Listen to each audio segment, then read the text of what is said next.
qui est parmi nous, qui va dire un mot aux Congolais. Merci. Tout d'abord, je suis heureux d'être dans cette belle terre de la France, celle des droits de l'homme. C'est la France qui a introduit le concept de la défense des droits de l'homme de par le monde. Aussi, lorsque nous nous trouvons devant le ministère des Affaires étrangères, qui est donc censé de respecter, de garantir ces droits de l'homme dans ces anciennes colonies, notamment le Congo-Brazzaville, qui a donné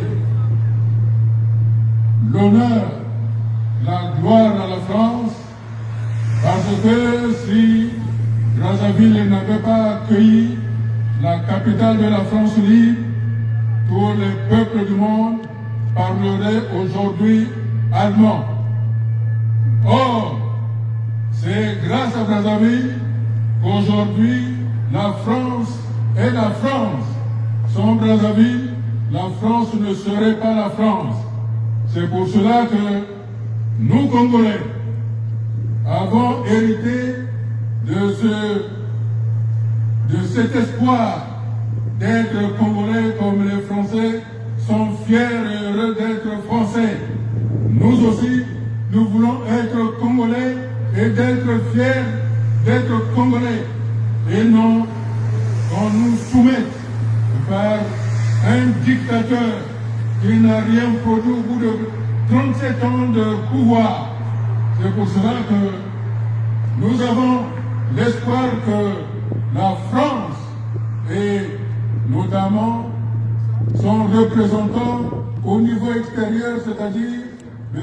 Jean-Yves Le Drian, à qui nous avons envoyé un courrier dont l'exemplaire est ici, doit comprendre que les Congolais ne veulent pas de cette farce, ne veulent pas de cette mascarade qui est, soi-disant, l'élection de mars 2021.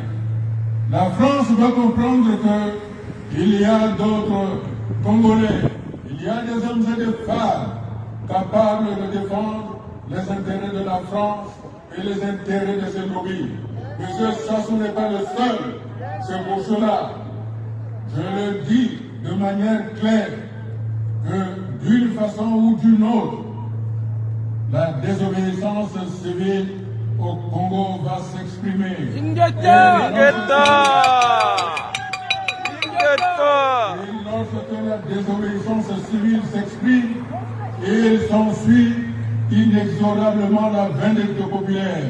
Et quand la vindicte populaire arrive, alors il est à craindre une situation difficile pour tout le monde. C'est pour cela que je souhaite et j'attire l'attention des autorités françaises qu'il est mieux que M. Sassou renonce à son projet. Nous voulons vivre en paix, nous voulons vivre en harmonie.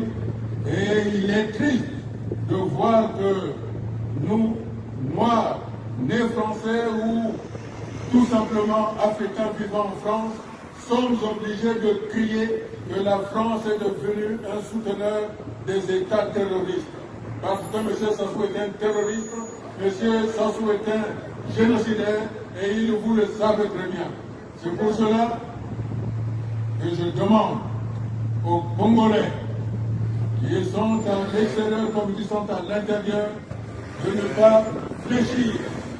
Nous devons être déterminés pour que la désobéissance civile l'emporte. Je demande aux mamans, aux papas, si vous allez voter, même si vous votez blanc, même si vous votez nul, M. Sassou pensera qu'il a été élu. Donc il va transformer votre refus dans les urnes comme étant une victoire. La seule façon pour qu'il n'y ait pas cette victoire-là, c'est que vous devez rester chez vous. En restant chez vous. Restez chez vous. Restez chez vous. En restant chez vous, M. Sassou ne dira pas qu'il a été élu. Lui-même, il a dit à l'Ekana, envoyez vos enfants, allez voter, sinon les Blancs diront que je ne suis pas élu. Il n'a pas dit que allez voter pour qu'on dise qu'on a élu un président, mais il a dit, dites aux enfants d'aller voter, sinon les Blancs diront que je ne suis pas élu. Ça veut dire qu'il a peur de la désobéissance civile. Et je vous en conjure, peuple congolais, de rester chez vous. Restez chez vous.